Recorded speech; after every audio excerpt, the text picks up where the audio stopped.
नमस्कार प्यारे विद्यार्थियों, मैं हूं आपके साथ डॉक्टर कांतराज पुनिया और हमारी बात भारत के संविधान से रिलेटेड चल रही है। एक बहुत ही महत्वपूर्ण पड़ाव पर हैं हम और फंडामेंटल राइट के अंदर मैं आपसे स्टेट क्या है आर्टिकल 12 में और आर्टिकल 36 में। 36 की परिभाषा हो चुकी है, आप ये समझिए दोनों एक हैं, इसलिए मैंने वहाँ पर भी और यहाँ पर भी दोनों जगह एक जैसी परिभाषा है, इसलिए मैंने आपसे बात करी थी। अब एक बहुत ही महत्वपूर्ण आर्टिकल जो आधार स्तंभ है, आर्टिकल जो हमारा भाग 3 है उसका महत्वपूर्ण है, जो वास्तव में एक ऐसा आर्टिकल है जो हमारे मौलिक अधिकारों के रक्षक के रूप में काम कर रहा है, और वो है आर्टिकल 13।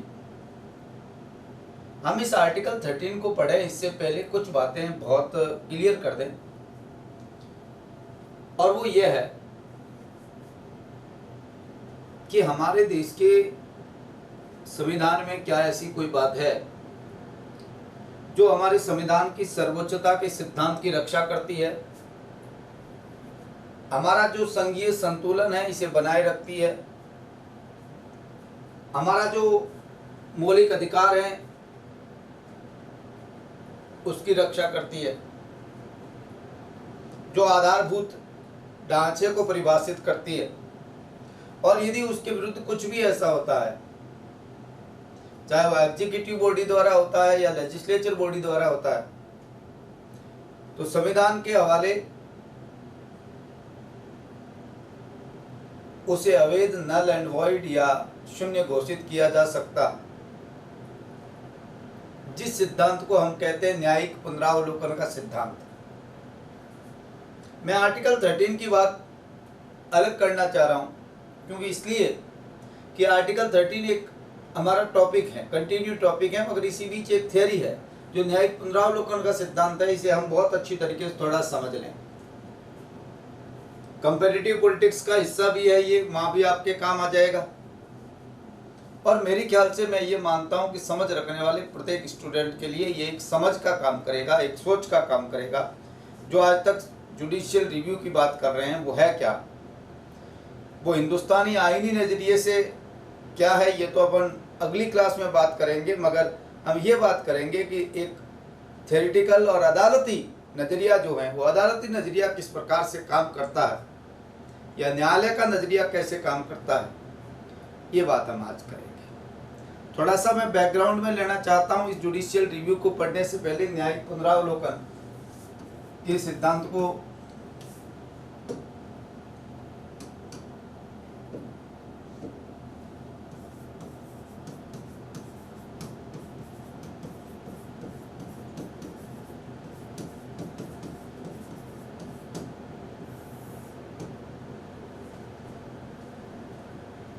आपने नाम सुना होगा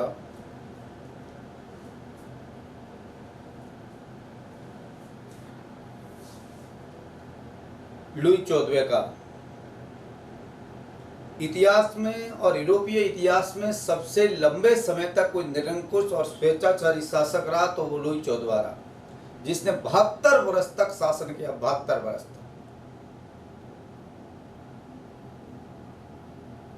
और उसी काल के अंदर जब फ्रांस के अंदर लुई 14 का शासन हुआ करता था, उसी काल में एक सामंती परिवार के अंदर एक व्यक्ति पैदा हुआ जिसका नाम था Montesquieu. Charles Louis D second के नाम से जाना जाता था, जिसे हम आज के मोंटेस्क्यू कहते हैं। अकुत संपत्ति का मालिक, परंतु उसने ऑस्ट्रेलिया, स्विस, इटली, हॉलैंड और इंग्लैंड की यात्राएं की। ये यात्राएं वैसी नहीं थी जैसी अपन सिंगापुर घूमने जाते हैं या कुल्लू मनाली घूमने जाते हैं, वैसी यात्राएं नहीं थी। इस यात्रा के पीछे एक उद्देश्य था कि एक ऐसी व्यवस्था की खोज करना जो व्यक्तिगत स्वतंत्रता की रक्षा की जा सके,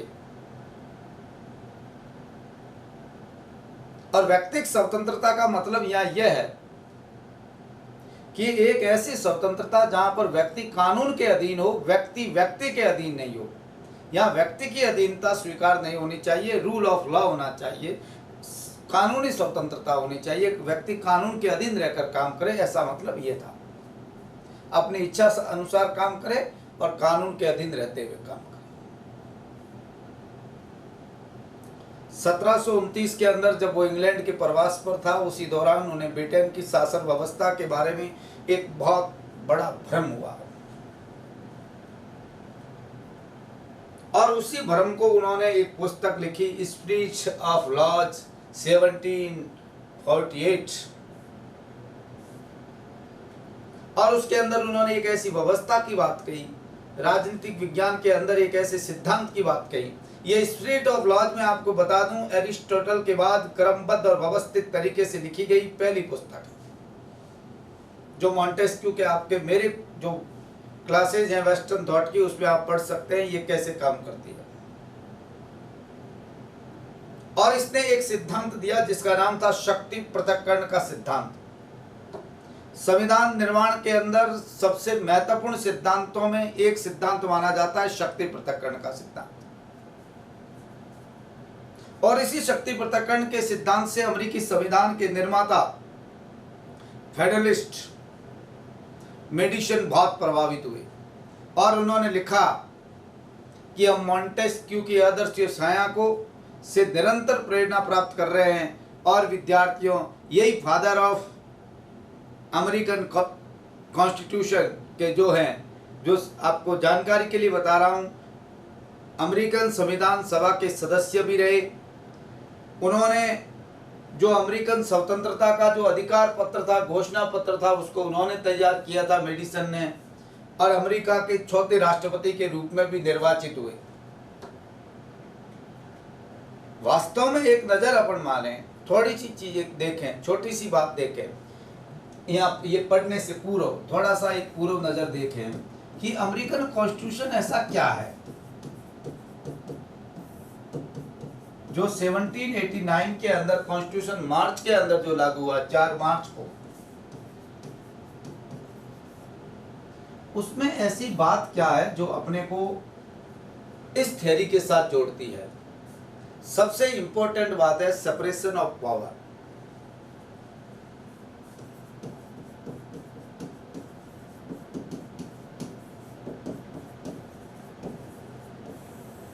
शक्ति का पृथक्करण, हिंदी में लिख देता हूं।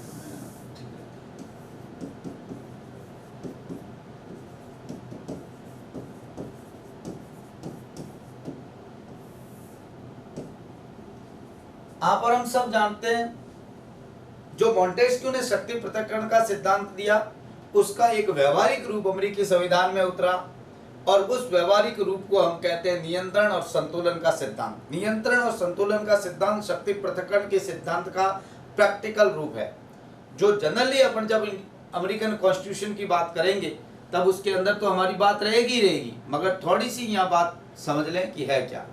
अमेरिकी संविधान के अंदर 3 आर्टिकल बहुत इंपॉर्टेंट है। आर्टिकल 1 जो अमेरिकी संविधान का सबसे बड़ा आर्टिकल है, आर्टिकल 2 एंड आर्टिकल 3। आर्टिकल 1 की महत्वपूर्ण मूल बात यह है कि जो विधायिका की शक्ति है, कानून बनाने की शक्ति है, वो कांग्रेस में निहित होगी। ये आर्टिकल 1 कहता है। वो कहता है कि जो देश के अंदर कार्यपालिका की शक्ति है, आर्टिकल 2 कहता है वो राष्ट्रपति में निहित होगी। और तीसरा कहता है जो न्यायिक शक्ति है, निर्णयन की शक्ति है, वो न्यायिक शक्ति फेडरल कोर्ट में निहित होगी, संघीय न्यायालय के अंदर निहित होगी। ये आर्टिकल 3 कहता है। यानी सीधी सी बात है, यहाँ क्लियर बात है कि कानून निर्माण का काम लेजिस्लेटिव पावर कांग्रेस करेगी। कांग्रेस के 2 सदन हैं, एक हाउस ऑफ रिप्रेजेंटेटिव, आप अच्छी तरीके, कांग्रेस का मतलब है संसद, है ना। जनरल कोई स्टूडेंट है जो पॉलिटिकल साइंस पहले नहीं पढ़ा है तो उसके लिए कह रहा हूँ, हाउस ऑफ रिप्रेजेंटेटिव, और दूसरा है सीनेट, ये कानून बनाती है। वहां पर आप जानते हैं ना, राष्ट्रपति संसद का हिस्सा नहीं है। क्यों नहीं है ये तो डिस्कस करेंगे, क्यों कानून निर्माण में उसकी स्वीकृति अनिवार्य नहीं है। उसकी स्वीकृति के बिना भी वहाँ कानून बन सकता है। विशेषित वीटो को जिसको अपन बोलते हैं, वो राष्ट्रपति के पास यूज करने का वहां पावर है, जो हमारे यहाँ पर नहीं है। एग्जीक्यूटिव पावर टोटली राष्ट्रपति के पास है, सेपरेटली है, और नहीं, ये एक दूसरे के प्रति कई उत्तरदायी नहीं है। देखो वर्ल्ड एक सिस्टम है पॉलिटिक्स का, थियरी का, कि देखिए ये इसके प्रति उत्तरदायी होती है तो पार्लियामेंट्री सिस्टम कहते हैं। जब ये दोनों एक दूसरे के प्रति उत्तरदायी नहीं, ये इसके प्रति उत्तरदायी नहीं होती है, यानी कार्यपालिका व्यवस्थापिका के प्रति उत्तरदायी नहीं होती है, तो उसे हम अध्यक्षात्मक शासन व्यवस्था या प्रेसिडेंशियल शासन व्यवस्था बोलते हैं, राष्ट्रपतीय शासन प्रणाली बोलते हैं। लॉ ये बनाती है, रूल है, रेगुलेशंस है, पॉलिसीज है, वगैरह है, आप जानते हैं। कार्यपालिका का काम है, ये बनाती है, और डिसीजन करने का काम करती है, ये न्यायपालिका करती है। ये अमेरिका का एक सिस्टम है। छोटी सी बात, अब मान लें अमेरिकी संविधान छोटा संविधान है, वहां तीनों की शक्तियों को डिवाइडेड कर दिया गया है, और संविधान क्या है ये व्याख्या कौन करे? पहला सवाल खड़ा, अब न्यायालय करता है, ये बात ही अपन पढ़ना चाहते हैं, कौन करे? भाई जो कानून निर्माण कर रहा है वही कानून का देखे दोबारा कि संविधान के अनुकूल है कि नहीं है, तो वो बनाता ही क्यों? और जो क्रियान्वित कर रहा है वो ये देखे कि क्या कॉन्स्टिट्यूशन के अनुकूल है कि नहीं है, ये भी संभव नहीं है। अर्थात ये दोनों, जो पॉलिसी मेकर है, जो रूल मेकर है एंड जो लॉ मेकर है, ये तो ये नहीं देख सकते कि हमारी पॉलिसी संविधान के अनुकूल है कि नहीं है, रेगुलेशन है कि नहीं है, रूल है कि नहीं है, और ये नहीं देख सकते। तो ये दोनों जब नहीं देख सकते तो स्वतः एक सिस्टम स्टेब्लिश होता है, स्वतः एक स्वाभाविक स्थिति पैदा होती है कि ये देखने का काम इसके पास है। सिंपल सी चीज है, ये देखने का काम न्यायपालिका के पास है। ये स्वाभाविक सी स्थिति है, स्वतः स्थिति पैदा होती है।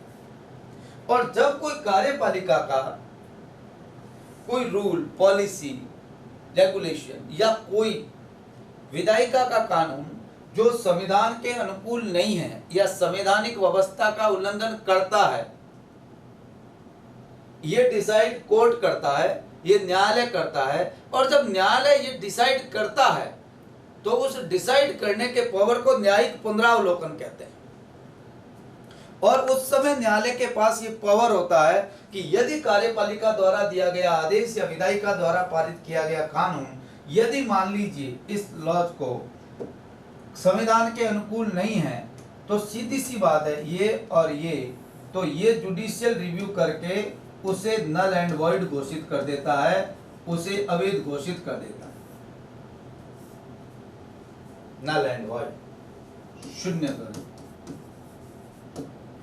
घोषित कर देता है। ये नल एंड वॉइड का जो पावर है, ये जो कार्यपालिका और विधायिका द्वारा बनाए गए कानूनों का पुनरावलोकन करने की शक्ति है, इसी को ही विद्यार्थियों न्यायिक पुनरावलोकन के नाम से जानते हैं। पहले अवलोकन हो चुका है, न्यायालय दोबारा अवलोकन करता है, इसलिए इसको न्यायिक पुनरावलोकन कहते हैं। इंडिया के संदर्भ में बात करेंगे, मगर पहले यहां बहुत जरूरी है, समझ लें आया कहां से। अब एक बहुत महत्वपूर्ण मामला, क्या ये न्यायिक पुनरावलोकन संविधान के अंदर अमेरिका के है? नहीं, कहां है? अमेरिका में तो इसको ये पावर दे दिया, इसको ये पावर दे दिया, और ऊपर कॉन्स्टिट्यूशन है। अब कॉन्स्टिट्यूशन के अनुकूल है कि नहीं है, अगर कॉन्स्टिट्यूशन की व्याख्या करने का अधिकार है वो न्यायालय के पास है। और मैंने आपको कहा है कि जहाँ छोटा संविधान, due process of law establish होता है, जहाँ पर हमारे यहाँ पर ड्यू प्रोसेस ऑफ लॉ नहीं है, प्रोसीडर एस्टेब्लिश बाय लॉ है, कानून द्वारा स्थापित प्रक्रिया है, कानून की उचित प्रक्रिया नहीं। मगर आप अच्छी तरीके से यहाँ ध्यान रखना है, प्रेजेंट टाइम में हम ड्यू प्रोसेस ऑफ लॉ ही काम ले रहे हैं। ये जब केशवानंद भारती का मेनका गांधी का जो केस हुआ था, तो मेनका गांधी केस में सर्वोच्च न्यायालय ये कह चुका है कि कोई भी कानून युक्ति संगत, उचित होना, जस्ट, रीजनेबल एंड फेयर होना जरूरी है। यदि वो नहीं है तो वो वैध है, ये अंतर्निहित। और जब हम due procedure establish by law के साथ हम ये देख लेते हैं कि वो कानून उचित है, युक्ति संगत है, न्यायपूर्ण है, तो उसे ही हम ड्यू प्रोसेस ऑफ लॉ कहते हैं।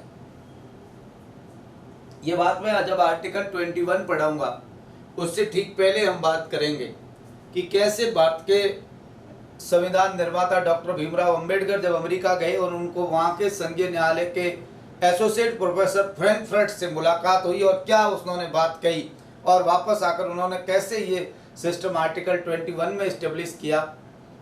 जो एक जापानी शब्दावली है, हम ऐसे पढ़ते हैं कई बार क्या होता है कि मैं ये बीच में इसलिए फैक्ट बोल देता हूँ, नहीं बोलूँ तो लोग क्या करते हैं, मिस इंटरप्रिटेशन कर देते हैं कि सर ने कहा था ये शब्द है ये अमेरिका से आया है। मैंने नहीं कहा, मैंने कहा थ्योरी की इस्टेब्लिश करने के लिए फ्रैंकफर्ट ने सलाह दी थी कि ये करिए, मगर क्यों, ये वास्तव में मूल थ्योरी ब्रिटिश है, पार्लियामेंट्री सिस्टम की थ्योरी है, मगर जापानी संविधान के अंदर लिखा हुआ, इसलिए हमने ये यूज किया है, इसलिए मैं आपसे कह रहा हूं।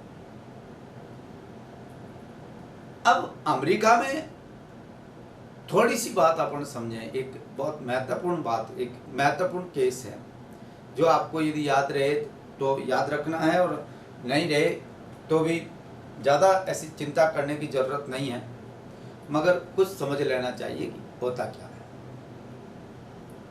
एक तो अमेरिका के राष्ट्रपति का जो चुनाव होता है उसमें वहाँ बहुत बड़ी मिस्टेक है।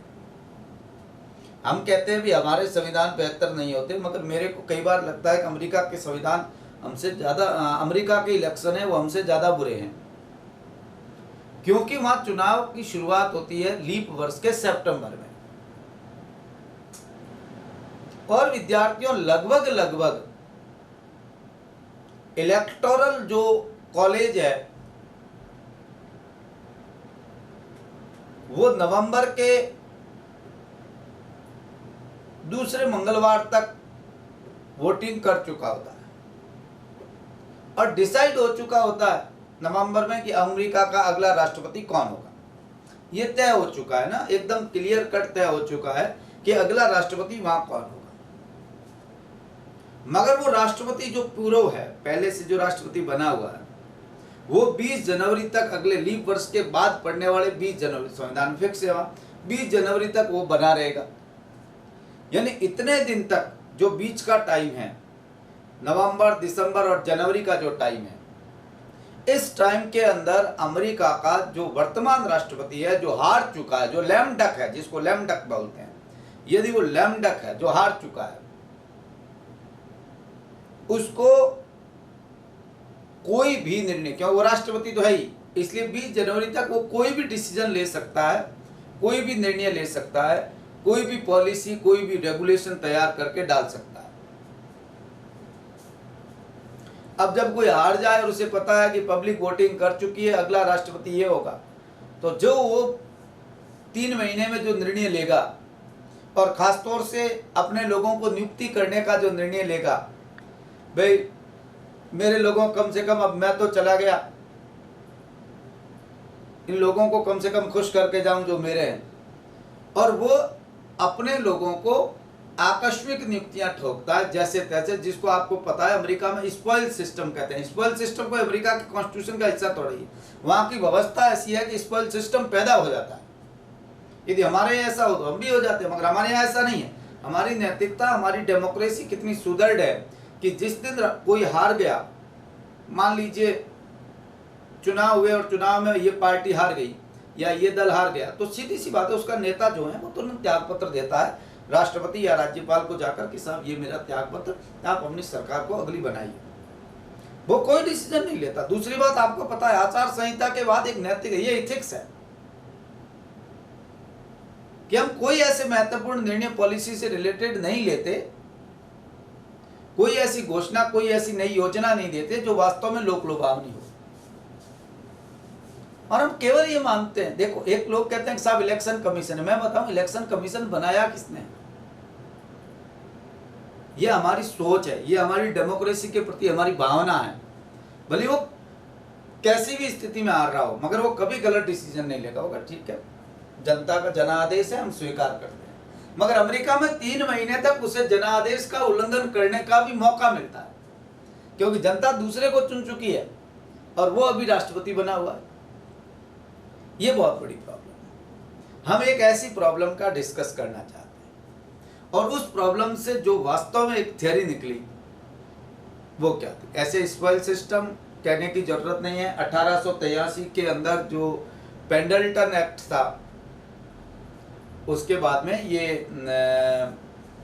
अधिनियम जो था, उसके बाद ये लगभग कंट्रोल हो चुका है। बाकी हर देश में ऐसा होता है, वो तो चलता ही है, कोई प्रॉब्लम नहीं।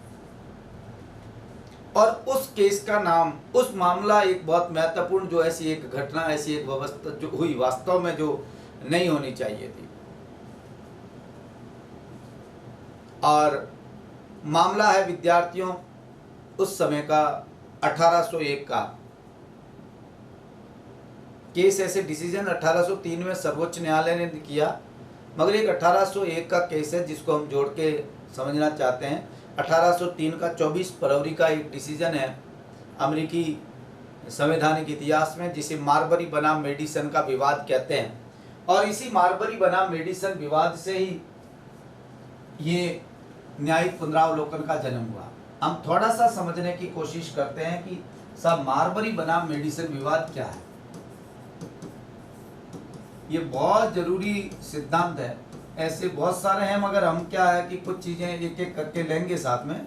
मार्बरी बनाम मेडिसन विवाद या केस मामला इज 1803, और यदि कोई डेट याद रखना चाहे तो 24 मार्च, जब अमेरिका के सर्वोच्च न्यायालय के चीफ जस्टिस हुआ करते थे फेडरल कोर्ट के, जॉन मार्शल, उनका एक डिसीजन है। क्या डिसीजन है, थोड़ा सा सोचे, थोड़ा सा समझते हैं, बात करते हैं। हुआ ये था, उस समय ये जो सिस्टम है ना, जो 20 जनवरी को शपथ लेने वाला, ये नहीं था, है ना। अब 20 जनवरी को शपथ क्यों लेता है, ये दिमाग में आना चाहिए। और आप कमेंट करिए, लिखिए कि साहब 20 जनवरी को शपथ क्यों लेता है। ऐसे आप अमेरिकी राष्ट्रपति चुनाव का एक वीडियो मेरा डाल रखा है मेरे यूट्यूब पे, यदि उस पर आप देखेंगे तो आपको मिल जाएगा कि क्या है। मगर जनरली हम कुछ बातें करें, पहले ये समझने की कोशिश करें केस क्या है। 1 मार्च 1801 चुनाव हो चुके थे इससे पहले, और विद्यार्थियों उस समय जो राष्ट्रपति थे जॉन एडम्स, वो उनकी हार तय हो चुकी थी कि वो हार गए। अब जब एडम्स हार गए राष्ट्रपति चुनाव, उस समय राष्ट्रपति ऐसे एडम्स है ना, इस समय नहीं। एडम्स हार चुके थे, चुनाव हुआ, चुनाव के अंदर तय हो चुका था कि एडम्स हार गए। और एडम्स के हारने के बाद में उसके स्थान पर एक नया चुनाव हो चुका था, नए राष्ट्रपति जीत चुके थे, नाम था जेफरसन। ये अमेरिका के नए राष्ट्रपति बन चुके थे। 1801 की बात में कर रहा हूं, है ना, क्योंकि मुझे पता है कई लोग 1803 में चेक करेंगे, फिर मिलेगा नहीं। अब ये हुआ था कि विद्यार्थियों नए राष्ट्रपति के शपथ ग्रहण करने से ठीक पहले 1 मार्च 1801 को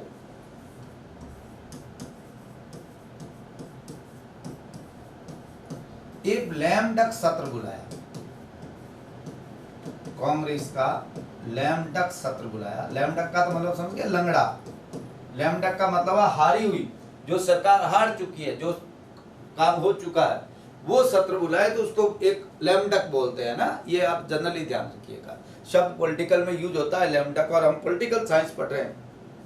जीके होता तो मैं लैम डक बोलता ही नहीं, मगर यह बोलना जरूरी। उन्होंने कांग्रेस का सत्र बुलाया, एडम्स ने कहा भी आप, एक कांग्रेस का सत्र हुआ।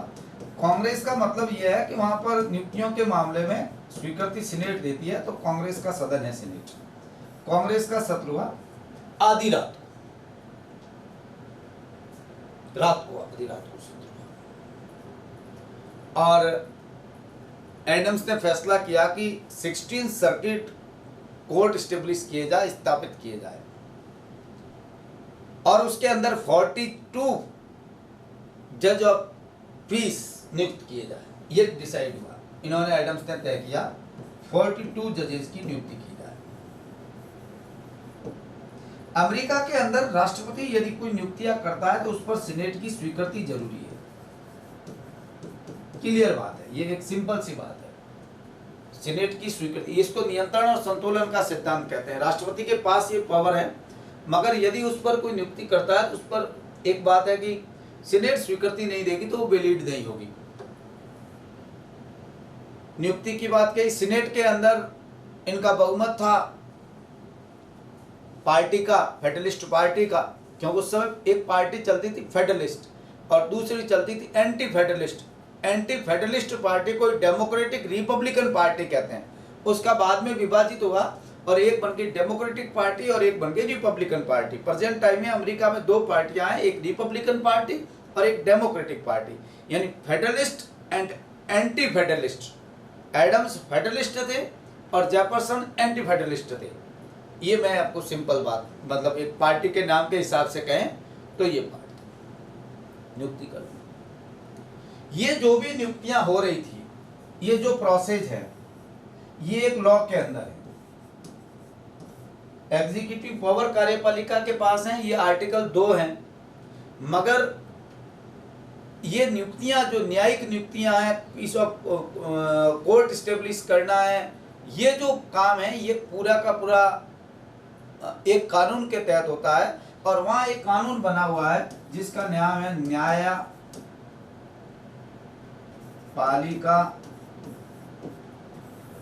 जो रिक्रूटमेंट है, जो वास्तव में नियुक्ति होती है, उनके संबंध में है अधिनियम 1789। ये जॉर्ज वॉशिंगटन द्वारा बनाया गया एक कानून है। ये कानून है, संविधान नहीं, कानून है, लॉ है। ये उनके द्वारा बनाया गया एक कानून था जो कांग्रेस ने पारित किया हुआ है। कानून एकदम वैलिड, बहुत परफेक्ट लॉ। ये समझना जरूरी है, ये आपको समझ में आएगी तब आपको बात समझ में आएगी। हाँ यार, बात तो ये बहुत सिंपल सी बात है। अब आधी रात को डिसीजन किया गया कि न्यायाधीशों की नियुक्ति की जाए और विद्यार्थियों इन्हें कमीशन दे दिया जाए, इन्हें नियुक्ति आदेश पकड़ा दिया जाए। ये रात को डिसीजन हुआ। 1801 में कोई ऐसा तो है नहीं कि फैक्स कर दो, या ऐसा तो कुछ था नहीं कि मेल कर दो। कमीशन लेकर सर्वेंट उन लोगों तक जाता था जिन्हें जजेज नियुक्त किया गया है, जिन्हें नियुक्त किया गया है, ऑर्डर लेके जाता था। और ऑर्डर लेके जाने में 1 दिन लग जाता था, 2 दिन लग जाता था, 3 दिन लग जाता था। भाई सीधी सी बात है, लगना ही है। 3 दिन, 4 दिन लग जाते थे, 10 दिन लग जाते थे कई बार। और स्वाभाविक सी क्रिया है। क्या हुआ है यहाँ, हुआ क्या है यहाँ? हुआ यह कि नियुक्ति आदेश राष्ट्रपति ने दिया, सीनेट ने स्वीकृति दे दी, सील लग गए, साइन हो गए। केवल और केवल उन लोगों तक पहुंचाना है। 42 लोग है ना, एक नहीं, जजेज कोई एक नहीं, 42 जजेज तक पहुंचाना है। जो नजदीक रहते थे, अमेरिका लंबा छोड़ा है, जो नजदीक रहते थे उन तक पहुंच गया, और जो नजदीक नहीं थे उनके लिए रेल में बैठे, और रेल चलती थी टुक टुक टुक टुक टुक, जैसे चलती थी वैसे चलती थी, 2 दिन बाद पहुंचती थी। मैं 1801 की अमेरिका की बात कह रहा हूँ, हमारे इंडिया में रेल थी नहीं उस समय बात कह रहा हूँ। अब कुछ ऐसे नियुक्ति आदेश थे, कमीशंस थे जो लोगों को नहीं मिल पाए, और उसमें एक मार्बरी नहीं था, बहुत सारे लोग थे। जैसे एक मार्बरी था, एक रैमजे था, एक हॉर्पर था, एक हॉल था। ये कुछ लोग ऐसे थे जिनको कमीशन नहीं मिल पाया, ये नियुक्ति आदेश मिला नहीं, और मिला नहीं तब वो नियुक्त हो नहीं पाए। इसमें इन व्यापार जिनको नहीं मिला, मार्बरी को, रैमजे, हॉर्पर, हॉल को जो नहीं मिला उनको नियुक्ति आदेश, उसमें एक व्यक्ति था जिसका नाम था विद्यार्थियों मार्बरी। ये एक मैरीलैंड का रहने वाला व्यापारी है और फेडरलिस्ट पार्टी का जबरदस्त समर्थक, प्रचारक, स्टार। और एडम्स को तो जाते जाते इनाम देना ही देना था। आदमी की नियति होती है, आदमी की सोच होती है कि वो उसको इनाम दे, उसको इनाम मिला। 4 मार्च, देखो कितना जल्दी बदला, टाइम आ गया। एडम्स का मामला खत्म, अब आता है 4 मार्च। 4 मार्च 1801 को राष्ट्रपति बन गए अमेरिका के, यहां लिख देता हूं, जेफरसन। 1 तारीख का ऑर्डर, 4 तारीख डेमोक्रेटिक रिपब्लिकन पार्टी या एंटी फेडरलिस्ट पार्टी की ये पार्टी बन गई। इन्होंने शपथ ली और शपथ लेते ही इन्होंने विद्यार्थियों अपना एक सेक्रेटरी ऑफ स्टेट नियुक्त किया, एक मंत्री बनाया जिनका नाम था मेडिसन।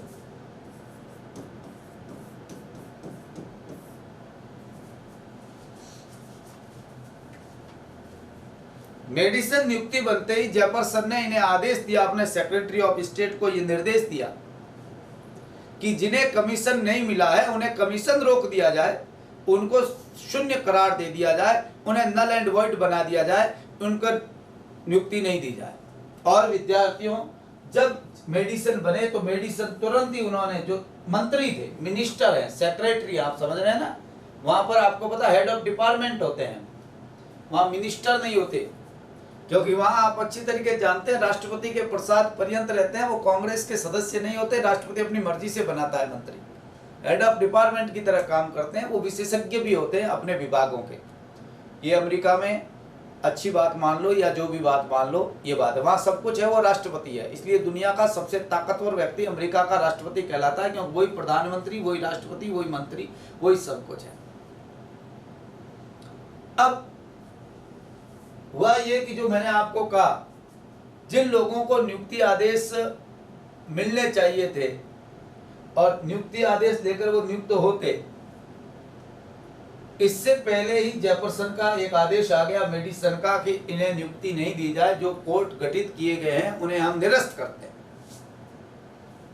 कर सकते हैं, कार्यपालिका के पास पावर है, कार्यपालिका ने अपना पावर यूज किया, खत्म। मारबरी पीछे रह गया, हार्पर पीछे रह गए, और जब ये लोग पीछे रह गए, हार्पर, रैमजे, मारबरी जैसे लोग पीछे रह गए, तो उस समय जब एडम्स की गवर्नमेंट हुआ करती थी, उस समय विद्यार्थियों इनका एक अटॉर्नी जनरल हुआ करता था, एडम्स का। अटॉर्नी जनरल का मतलब ये, आप समझ गए ना, कानून विशेषज्ञ है और बहुत बड़ा वकील है, ये आप अभी अपने समझ रहे हैं, जिनका नाम था चार्ल्स ली। सरकार बदली, चार्ल्स ली गए, भाई सीधी सी बात है, सरकार के साथ अटॉर्नी जनरल बदल जाता है, अटॉर्नी जनरल चार्ल्स ली बदल गए। चार्ल्स ली बैठे वकालत कर रहे थे और इधर से मारबरी आया और मारबरी ने कहा कि साहब लफड़ा ये हो गया है, सब कुछ फॉर्मेलिटी जितनी भी होती है वो सब कुछ हो रखा था, पूरा सर राष्ट्रपति के साइन, सील, डेट वगैरह, नियुक्ति आदेश, सीनेट की स्वीकृतियां सब हो चुकी है, केवल और केवल ज्वाइनिंग करना बाकी है। चार्ल्स ली ने कहा केस फाइल करिए, पिटिशन लगाइए, कहां?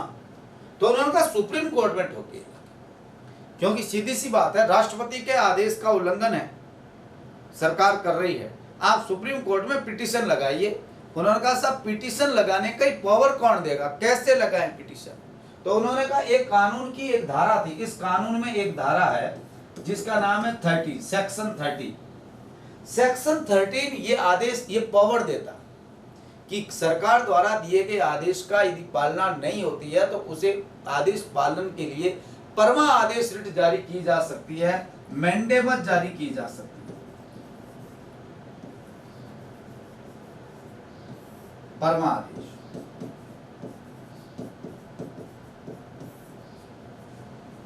चार्ल्स ली ने डॉक्यूमेंट तैयार किए और मारबरी की ओर से मेडिसन के विरुद्ध एक पिटीशन फाइल कर दी कि साहब सरकार ने न्यायपालिका अधिनियम 1789 के सेक्शन 13 का उल्लंघन किया है।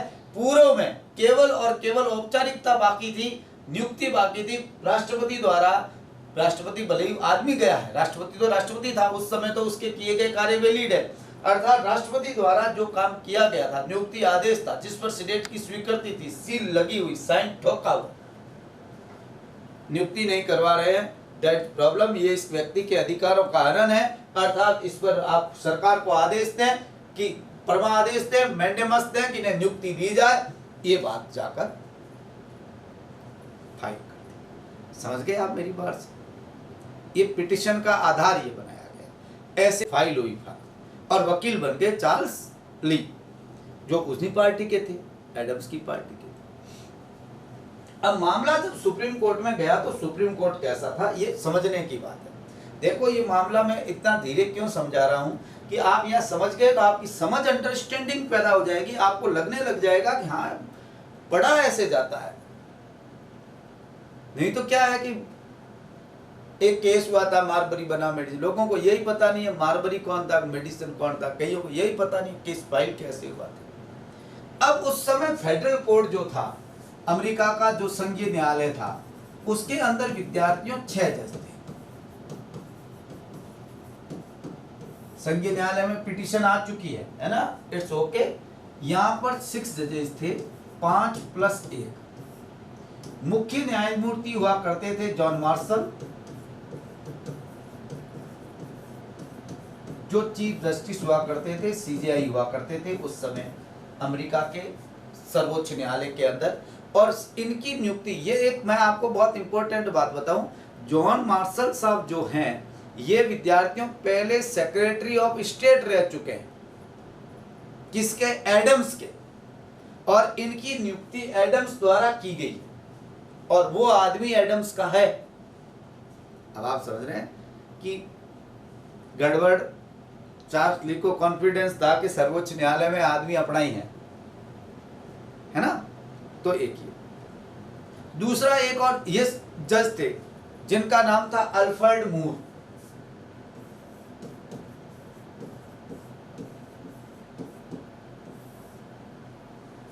ये भी नियुक्ति जो की गई, एसोसिएट जज बोलते हैं इनको, ये भी जो नियुक्ति की गई थी, ये नियुक्ति भी एडम्स के काल में की गई थी। एक थे विलियम कुशिंग,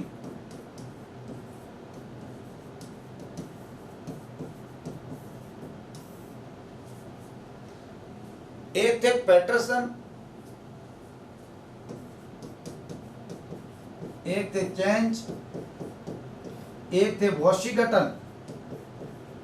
वॉशिंगटन को आप ये मत समझिए कि वॉशिंगटन जो अमेरिका के राष्ट्रपति हैं उनकी बात मैं कह रहा हूं, वो वॉशिंगटन साहब नहीं थे, ये अलग राष्ट्रपति है, मतलब एक अलग थे जिसका नाम बुश रोड वॉशिंगटन करके था। तो कितने हो गए? 1 2 3 4 5 और 1 6। ये 6 जज थे उस समय। ये स्थिति थी। मामला सुप्रीम कोर्ट में गया। जॉन मार्शल ने जाते ही मामले को देखा, उन्होंने कहा मामला बड़ा सेंसिटिव है, क्या करना चाहिए। इन जजेस की नियुक्ति पूर्व राष्ट्रपतियों द्वारा की हुई थी, तो सवाल यह भी था कि सब लोग पूछेंगे, लोग सवाल खड़े करेंगे कि देखिए ये तो आदमी इसका था। तो विद्यार्थियों 2 जज जो थे वो इनसे बाहर हो गए। इन्होंने कहा कि हम इस पर भाग नहीं लेंगे, अर्थात इन्होंने कार्रवाई में भाग लेने से मना कर दिया।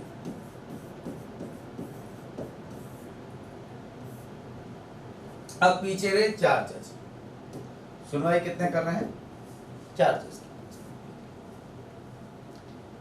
इन 4 जजों ने बहुत महत्वपूर्ण एक केस अपने हाथ में लिया। अब यहाँ एक विवाद है, एक बहुत बड़ी प्रॉब्लम है, वो ये है कि साहब क्या जॉन मार्शल को ये केस अपने हाथ में लेना चाहिए था, जो पूर्व में राज्य सचिव रहे हुए और एडम्स के आदमी रहे हुए थे। तो सामान्यतः जहाँ पार्टी सिस्टम होता है, जहाँ पर इस प्रकार का सिस्टम होता है, वहाँ विपक्षी लोग हैं वो उस पर सवाल खड़े कर ही देते हैं कि साहब ये तो आदमी उनके हैं, तो यहाँ डिसीजन होगा वो उनके फेवर का होगा, ये सवाल तो सामान्य खड़े कर ही देते हैं। मगर इस केस की एक खास बात थी कि उन्होंने कोई सवाल औचित्य का इस मामले में कोई सवाल नहीं उठाया, जरूर उठने चाहिए, मगर वो उन्होंने कोई, मेरा कहना ये मतलब है कि जेफरसन ने इस पर कोई सवाल खड़े नहीं किए कि भाई सुप्रीम कोर्ट है, जो सुप्रीम कोर्ट तो फिर उनका ही है क्योंकि उनके द्वारा नियुक्त जजेस काम कर रहे हैं, मगर ऐसा नहीं हुआ। मामला पूरी तरीके से राजनीतिक है, आप समझ रहे हैं। इन बातों को तो आपको समझना पड़ेगा कि ये पॉलिटिकल मैटर है।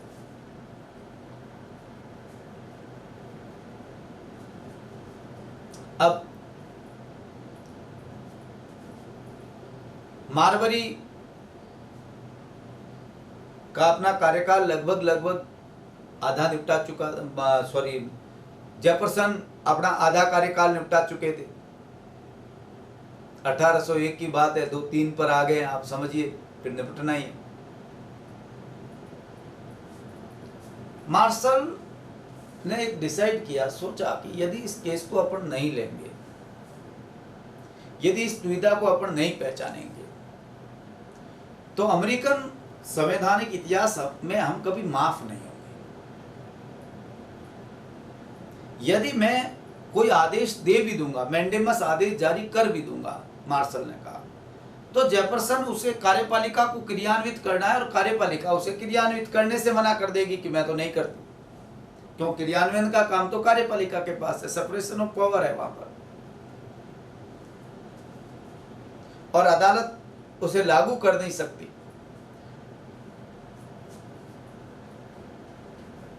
इसलिए, और मैंने यदि मान लो आदेश नहीं भी दिया ना, मान लीजिए मैंने आदेश नहीं दिया, तो लोग ये कहेंगे कि कार्यपालिका के सामने न्यायपालिका ने घुटने टेक दिए।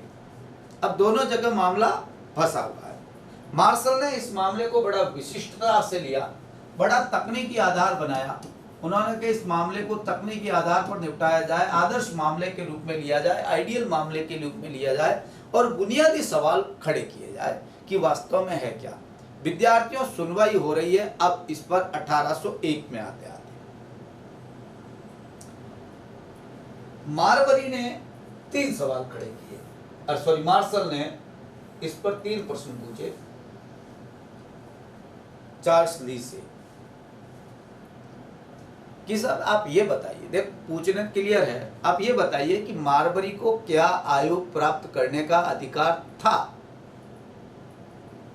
क्या कोई अधिकार है उसको कि उसे ये, आप समझ रहे हैं ना, कमीशन का मतलब है नियुक्ति पत्र, है ना, जिसका क्या प्राप्त अधिकार था कि नहीं था। तो उन्होंने कहा साहब था। कैसे कैसे? इसलिए कि राजनीतिक निर्णय हो चुका था, एडम्स नियुक्ति के आदेश दे चुके थे, सीनेट उसकी पुष्टि कर चुकी थी, पूरी तरीके से प्रक्रिया पूरी हो चुकी थी, केवल और केवल उस कमीशन के वितरण की बात ही बाकी थी, और वितरण करना बाध्यकारी था, इसलिए उसका राइट था, उनका राइट। भाई सीधी सी बात है, एक जज होगा, जज तो लॉजिकली लड़ेगा, उसने कहा इट्स ओके, ये बात आपकी ठीक है। दूसरा सवाल ये कि ये बताइए यदि अधिकार था तो इस अधिकार के पीछे क्या कोई कानूनी उपाय था, कोई ऐसा लॉ था क्या कि भाई उसके तहत उसकी नियुक्ति हुई, वैसे हुआ। उन्होंने कहा यस, सब लॉ है, और लॉ ये है कि न्यायपालिका अधिनियम का सेक्शन 13 मारवारी को ये राइट देता है कि उसे नियुक्ति आदेश मिले।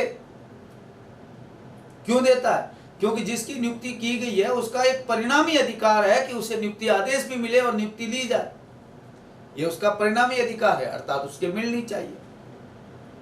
और यदि कोई देने से इनकार करे तो सीधी बात है, कानूनी उल्लंघन है। ये पन्ना क्या काम का, जो नियुक्ति लेटर घूम रहा है, उस नियुक्ति लेटर का मतलब क्या है? आप उसको नियुक्ति नहीं देंगे तो ये तो उस कागज का उल्लंघन है, आदेश सरकार का उल्लंघन है। सर्वोच्च न्यायालय ने कहा यार बात तो ये भी ठीक है, मतलब देखिए केस स्टेप बाय स्टेप बढ़ रहा है। अब सर्वोच्च न्यायालय ने महत्वपूर्ण सवाल पूछा। सर्वोच्च न्यायालय ने कहा कि क्या ये बताइए, क्या हम परमा आदेश रिट जारी कर सकते हैं? हमारे को परमा आदेश जो रिट है, जो आदेश है, वो जारी करने का पावर है कि नहीं है, ये बताइए आप। ये कैसे तय करें कि ये मेरे पास पावर है? उचित उपाय बताइए। परमा आदेश रिट जारी करना है तो इसका कोई उपाय है तो वो उपाय हमें सुझाइए कि सर ये लॉ है, ये आपको बाध्य करता है कि आप ऐसा करिए। तब चार्ल्स ली ने कहा, अब सुनो, उन्होंने कहा साहब आपको जो न्यायपालिका अधिनियम है,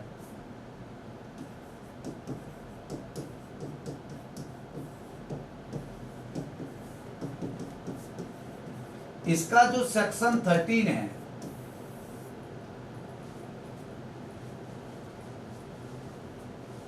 वो आपको कानूनी अधिकार प्रदान करता है कि आप कानून का पालन नहीं हुआ डिसीजन करें, निर्णय करें, उनको कानून का आदेश पालन करने का आदेश दें।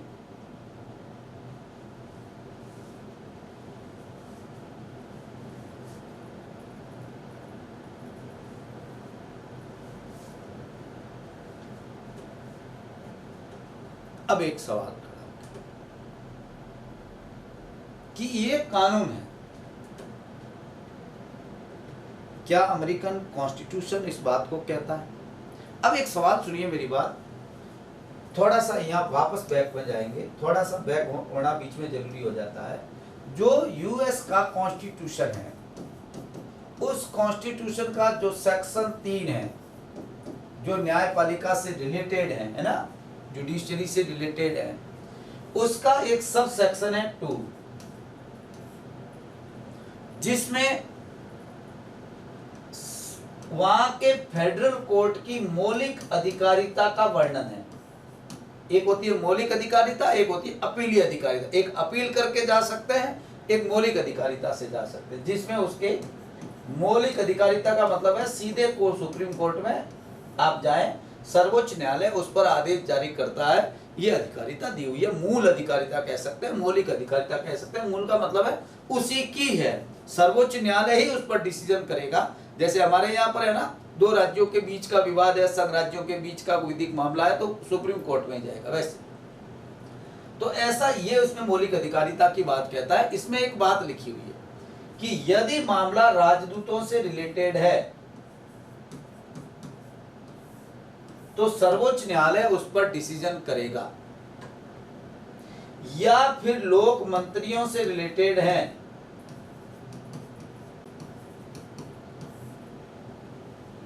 जो हेड ऑफ डिपार्टमेंट्स वगैरह इनसे रिलेटेड हैं, या मामला वाणिज्यिक दूतों से रिलेटेड है,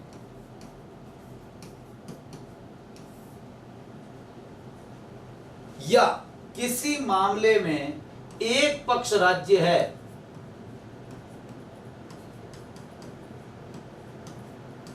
तो वो मामला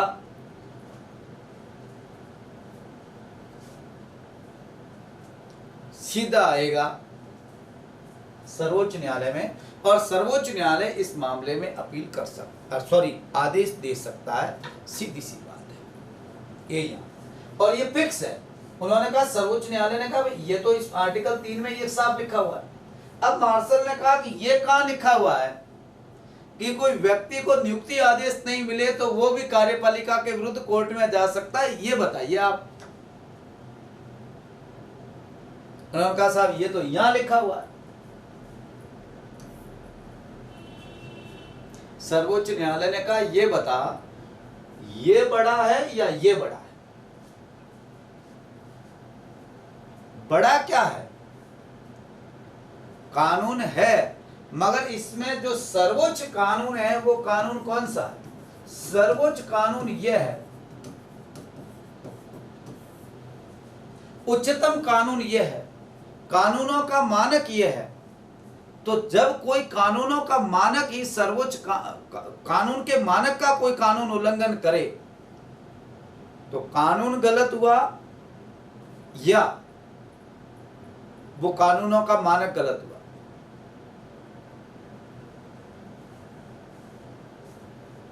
मामला टेढ़ा हो गया। और पहली बार संवैधानिक इतिहास में जॉन मार्शल ने एक डिसीजन दिया 4-0 के बहुमत से। 4 जज थे, मैंने आपको बात कह चुका हूं, 2 जजों ने मना कर चुके थे और 4 जजों ने 4-0 से डिसीजन दिया कि संविधान सर्वोच्च विधि है और ये जो है ये केवल और केवल एक सामान्य कानून है और कोई भी सामान्य कानून यदि संविधान का सर्वोच्च विधि का उल्लंघन करता है तो सामान्य कानून जो होगा वो नल एंड वॉइड होगा, अर्थात अवैध और शून्य होगा।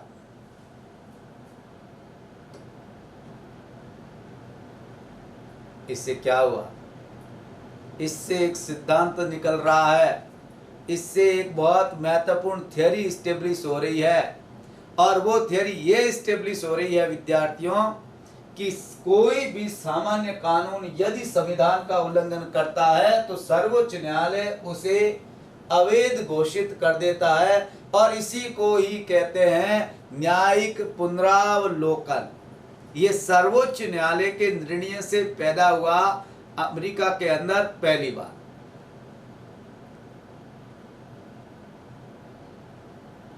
आपको कुछ बातें बहुत इंपॉर्टेंट है जो यहाँ ध्यान रखनी है। एक एक बात मैं आपको थोड़ी थोड़ी बात लिखा देता हूँ।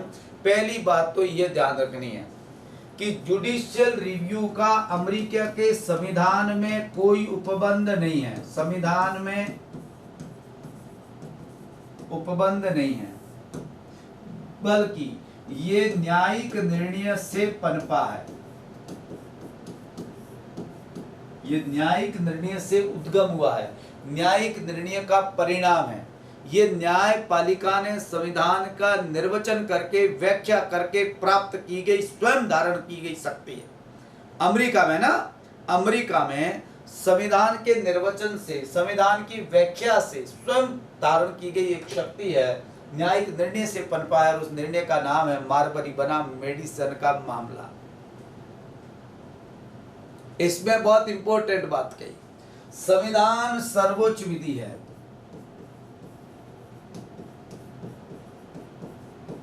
और कोई भी सामान्य कानून सर्वोच्च विधि का उल्लंघन करता है तो वो नल एंड वॉइड होगा, क्योंकि सामान्य कानून जो है, जितनी भी विधियां हैं वो संविधान के अधीन है, जिसमें आसानी से परिवर्तन किया जा सकता है, संविधान में नहीं।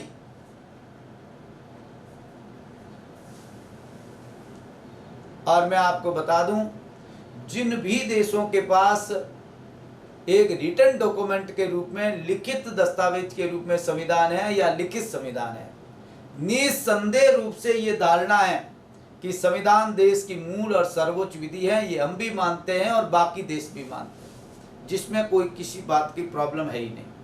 और एक बात सिंपल सी आ गई, नेचुरली हो गया, स्वाभाविक हो गया कि यदि विधानमंडल द्वारा या कांग्रेस द्वारा या संसद द्वारा, जो भी है, उनके द्वारा बनाया गया कानून, विधि संविधान के उपबंधों के विरुद्ध है तो वो विधि अवैध होगी, संविधान अवैध नहीं होगा। विधियों को अवैध घोषित करने का अधिकार जो है, वो शक्ति किसे हो, ये ऑटोमेटिकली, स्वाभाविक ही लगता है कि जिसने उल्लंघन किया है उसके पास तो हो नहीं सकती, तो किसके पास होनी चाहिए? निसंदेह जुडिशरी के पास होनी चाहिए, और निसंदेह जुडिशरी में है। और इसे ही विद्यार्थियों न्यायिक पुनरावलोकन के सिद्धांत से जाने लग गया। ये था अमेरिका के सर्वोच्च न्यायालय का एक फैसला, मार्बरी बनाम मेडिसन विवाद, जिसमें सर्वोच्च न्यायालय ने न्यायपालिका अधिनियम 1789 के सेक्शन 13 को संविधान का उल्लंघन मानते हुए अवैध घोषित कर दिया, और एक बहुत महत्वपूर्ण सिद्धांत स्टेब्लिश हो गया, जिसको कहते हैं न्यायिक पुनरावलोकन का सिद्धांत। कोई प्रॉब्लम मेरी ख्याल से यहाँ आनी नहीं चाहिए। ये तो अमेरिका की बात थी साहब, हम तो इंडिया पढ़ रहे हैं। भारत में क्या सिस्टम है, भारत में ये कॉन्सेप्ट कैसे आया, और क्या भारत के संविधान में है या भारत के संविधान में अंतर्निहित है, और है तो कहां पर है? ये बात मैंने पहले इसलिए कही है कि हम आर्टिकल 13 की बात कहने वाले हैं, और जब आर्टिकल 13 की बात करेंगे तो इसके अंदर एक बहुत महत्वपूर्ण सिद्धांत आर्टिकल 13 के सब क्लॉज 2 में ये बात है। हमारे एक न्यायमूर्ति हुए हैं सैयद शाह मोहम्मद कादरी, जिन्होंने एक पुस्तक लिखी है जुडिशियल रिव्यू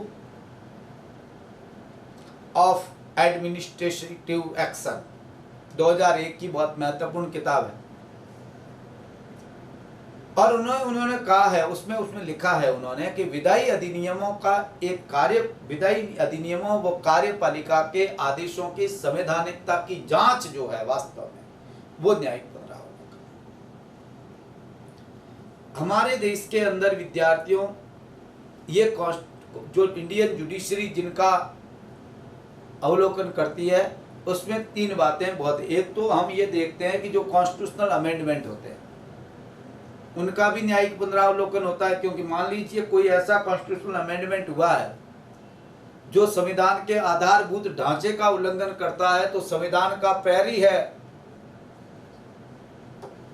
सर्वोच्च न्यायालय वो उसे अवैध घोषित कर देगा, जैसा 99 कॉन्स्टिट्यूशन अमेंडमेंट को अवैध घोषित कर दिया। बहुत किए, कोई ऐसा नहीं है, ये तो एक मैं एग्जांपल दे रहा।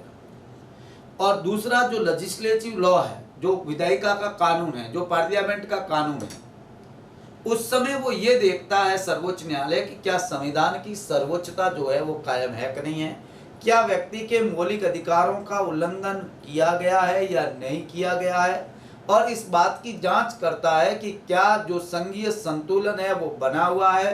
और इस वैधता की जांच को विद्यार्थियों क्या कहते हैं, न्यायिक पुनरावलोकन कहते हैं। और तीसरी बात, यदि कोई एग्जीक्यूटिव एक्शन है तो भी हमारा सर्वोच्च न्यायालय ये जांच करता है कि क्या वास्तव में जो मामला है, जो वास्तव में जो कहा गया, जैसे कोविड के मामले में हुआ फ्री टीका देने वाला मामला, यदि आपकी पॉलिसी जो है वो भेदभाव करती है, संविधान का उल्लंघन, वो संविधान के संदर्भ में देखिए, संविधान को आधारभूत ढांचे के संदर्भ में देखा जाता है और कानून को और नीतियों को संविधान के संदर्भ में देखा जाता है कि क्या वो उल्लंघन संविधान का कर रही है कि नहीं कर रही है।